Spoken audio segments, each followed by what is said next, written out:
Kaixo, Nerea Fernandez naiz. Mendizabaletik etorri gara estilismo eta estetikako ikasleak Idarteko argazkigintzako ikasleekin proiektu bat egiteko.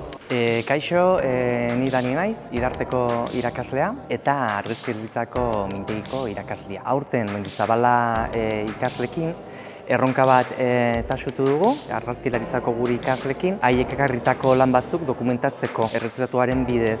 Beraz, prestatu ditugu 3 set, gure eliza aprobetxatuz elizan plato bat sortu dugu, elizaren goikaldean rosetoiarekin baita ere beste plato bat egin dugu, eta gure eskolako plato ofizialen baita ere egin dugu beste set bat argiztapen artifizialarekin jolasteko eta erretratu horiei bizitza emateko.